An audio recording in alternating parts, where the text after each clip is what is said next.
അപ്പോൾ കഴിഞ്ഞ 2 വീഡിയോസിലായിട്ട് നമ്മൾ ഒരു ലാപ്ടോപ്പിൻ്റെ അൺബോക്സിങ് ചെയ്തു, അതേപോലെ തന്നെ ഒരു മൗസിൻ്റെ അൺബോക്സിങ് ചെയ്തു. അതൊക്കെ ഞാൻ ഒരൊറ്റ സീരീസിൽ വാങ്ങിയതാണ് കേട്ടോ. ഞാനൊരു ഗെയിമിംഗ് ലാപ്ടോപ്പ് വാങ്ങിയപ്പോൾ അതിൻ്റെ കൂടെ വാങ്ങിയ 2 സാധനങ്ങളാണ്. ഒന്ന് സെബ്രോണിക്കിൻ്റെ ആ മൗസും, അതിൻ്റെയൊക്കെ വീഡിയോസിൻ്റെ ലിങ്ക് ഡിസ്ക്രിപ്ഷനിൽ കൊടുത്ത് നിങ്ങൾ കണ്ടിട്ടില്ലേ പോയി കാണാം. അതേപോലെ തന്നെ ഒരു ഗെയിമിംഗ് കീബോർഡും. ഓക്കെ, അപ്പോൾ ഞാനൊരു ഗെയിമിംഗ് ലാപ്ടോപ്പ് വാങ്ങിയപ്പോൾ ഞാൻ ഒരുപാട് സെർച്ച് ചെയ്തൊരു കാര്യമാണ് നല്ലൊരു കിടുക്കാച്ചി മൗസും അതേപോലെ തന്നെ ഒരു കിടിലൻ ഗെയിമിംഗ് കീബോർഡും. സോ ഞാൻ അങ്ങനെ ഒരുപാട് സെർച്ച് ചെയ്ത് കണ്ടപ്പോൾ എൻ്റെ മുമ്പിൽ വന്ന 2 സാധനങ്ങളുണ്ടായിരുന്നു. ഒന്ന് സെബ്രോണിക്കിൻ്റെ ആ മൗസ്, അത് ഞാൻ മേടിച്ച്.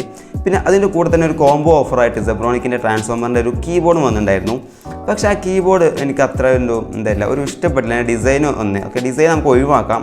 അതിലൊരു ചെറിയൊരു പോരായ്മ ഞാൻ കണ്ട്. ആ ഒരു പോരായ്മ നികത്തിക്കൊണ്ടാണ് ഞാൻ എന്ത് ചെയ്തുള്ളത്, ഈ ഒരു കീബോർഡ്, അതായത് CosmicByte CB-GK-02 എന്ന് പറഞ്ഞുള്ളൊരു സാധനം ഞാൻ വാങ്ങിയിട്ടുള്ളത്. സോ എന്തുകൊണ്ട് ആ ഒരു സെബ്രോണിക്കിൻ്റെ മൗസിൽ നിന്ന് ഇത് വ്യത്യസ്തനായി നിൽക്കുന്നു എന്ന് ഞാൻ എന്തായാലും ഈ വീഡിയോയിൽ പറയാം. 1000 രൂപേൻ്റെ താഴെ ബെസ്റ്റ് ഗെയിമിംഗ് കീബോർഡ് ഞാൻ വേണമെങ്കിൽ ഇതിനെ പറയും. ഓക്കെ, സോ ഇതുപോലത്തെ ഒരു കിടിലൻ ബോക്സിലാണ് നമ്മുടെ ഗെയിമിംഗ് കീബോർഡ് വന്നുള്ളത്. എന്തായാലും ബോക്സ് ഓപ്പൺ ചെയ്യാം. ഓപ്പൺ ചെയ്യുമ്പോൾ നമുക്ക് വേറെ ഒന്നുമില്ല, പ്രത്യേകിച്ച് ഈ ഒരു കീബോർഡ് മാത്രമേ ഇതിൽ വന്നിട്ടുള്ളൂ. സോ അത്യാവശ്യം ബിൽഡ് ക്വാളിറ്റി തോന്നിക്കുന്ന ഒരു പ്രീമിയം ഫീൽ തരുന്ന ഒരു കീബോർഡാണ് നമുക്ക് ഫസ്റ്റ് ഇംപ്രഷനിൽ കാണാൻ സാധിക്കുന്നത്. ഇത് കൂടാതെ ഒരു യൂസർ മാനുവലും അല്ലെങ്കിൽ വാറണ്ടി കാർഡും ഇതിൽ അവർ പ്രൊവൈഡ് ചെയ്തിട്ടുണ്ട്. സോ എന്തായാലും കീബോർഡിനെ പറ്റി പറയുകയാണെങ്കിൽ ലൈറ്റ് വെയിറ്റ് ആണ്. ഓക്കെ, ലൈറ്റ് വെയിറ്റ് ആണ് നോക്കുമ്പോൾ ലൈറ്റ് വെയിറ്റ് അല്ല. കീബോർഡുകൾ വെച്ച് കമ്പയർ നോക്കുമ്പോൾ കുറച്ച് വെയിറ്റ് ഉണ്ട്, അത്യാവശ്യം വെയിറ്റും അങ്ങനെയൊക്കെ ഉണ്ട്. ഏകദേശം ഒരു 1 കിലോൻ്റെ മുകളിൽ ഉണ്ടാവും ഇതിൻ്റെ വെയിറ്റ്. കറക്റ്റ് ഞാൻ നോക്കിയിട്ടില്ല ഗസ്, മറന്നു പോയതാണ്. അപ്പോൾ എന്തായാലും കീബോർഡിനെ പറ്റി പറയുമ്പോൾ ഇതൊരു മെക്കാനിക്കൽ കീബോർഡ് അല്ല ഗസ്, ഇതൊരു മെക്കാനിക്കൽ കീബോർഡ് അല്ല.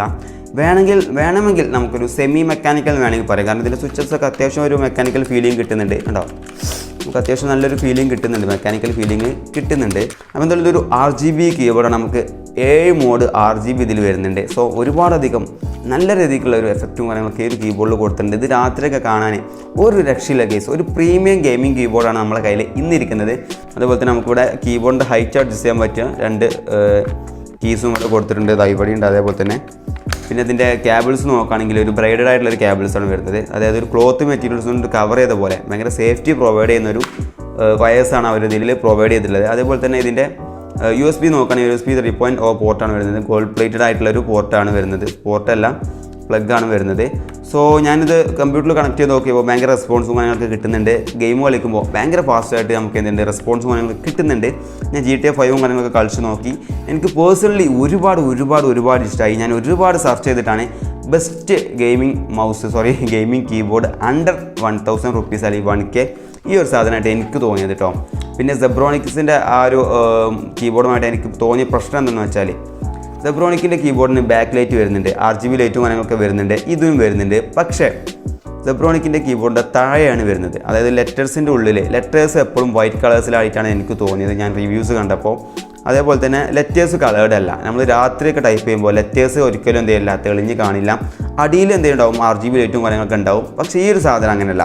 ഇതിൻ്റെ എല്ലാ ലെറ്റേഴ്സിലും എന്ത് ചെയ്യുന്നുണ്ട്, നമുക്ക് ഈ അടിയിലുള്ള ബാക്ക് ലൈറ്റ് കറക്റ്റായിട്ട് എന്ത് ചെയ്യുന്നുണ്ട്, RGB കളേഴ്സ് വരുന്നുണ്ട്. പിന്നെ ലിങ്ക് ഞാൻ ഡിസ്ക്രിപ്ഷനിൽ കൊടുക്കാം. അത്യാവശ്യം നല്ലൊരു കീബോർഡാണ്. നമുക്ക് നല്ല രീതിക്ക് ഫംഗ്ഷൻ ചെയ്യാൻ പറ്റുന്ന ഓഫീസ് യൂസിനാണെങ്കിലും ഗെയിമിംഗ് യൂസിനാണെങ്കിലും എല്ലാത്തിനും കറക്റ്റായിട്ട് പറ്റുന്ന നല്ലൊരു രീതിക്ക് കീസും കാര്യങ്ങളൊക്കെ പ്രൊവൈഡ് ചെയ്തിട്ടുള്ള ഒരു കീബോർഡാണ് ഇവർ കൊടുത്തിട്ടുള്ളത്. ഓക്കെ, അതുപോലെ തന്നെ സെപ്പറേറ്റ് ആയിട്ട് നമുക്ക് ലൈറ്റും സ്ക്രീൻ ലൈറ്റും കാര്യങ്ങളൊക്കെ അഡ്ജസ്റ്റ് ചെയ്യാൻ പറ്റിയ സ്വിച്ചസും കാര്യങ്ങളൊക്കെ പ്രൊവൈഡ് ചെയ്തിട്ടുണ്ട്.